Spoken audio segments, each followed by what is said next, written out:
Today I'm going to show you how to can dilly beans. For this recipe you will need beans, dill, garlic, vinegar, salt, water, hot peppers or red pepper flakes. Once your beans are washed, you're going to want to remove the stems. Something that I find really helpful is to always use beans that are nice and straight because it makes packing the jars much easier later on. Next, you're going to want to add your vinegar, salt, and water to a pan and then bring that to a boil on your stove. While you are packing your jars, you can let that simmer on your stove so it stays nice and warm.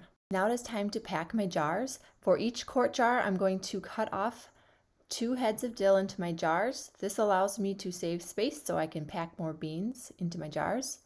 You can use 1 teaspoon of red pepper flakes, or you can use 1 fresh hot pepper chopped into pieces, and then 1 clove of garlic per jar. Next, I'm going to start packing my jars. I start by grabbing a large handful, and then I'm just going to keep working with the rest of the beans to pack them in there nice and tight. And I want to make sure that I keep the beans below that 1-inch head space. This will allow my jars to seal properly and give me enough space to add my brine.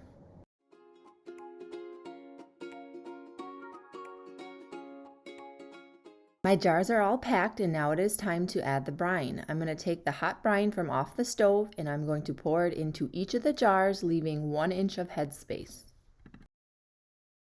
Next, I'm going to take a knife and I'm going to run it along the sides of my jars to release any air bubbles that might be in the jars.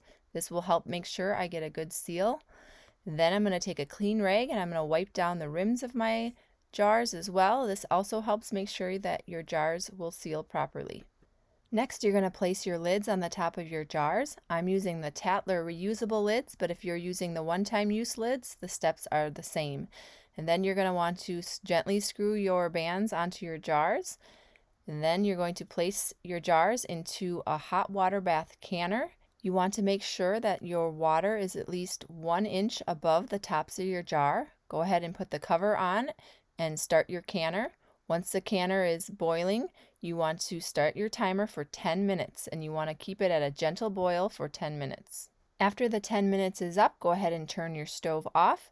You take the cover off of your canner and let it vent for 5 minutes, and then you can go ahead and remove the jars and let those sit for 12 hours before you clean them up and get them stored away.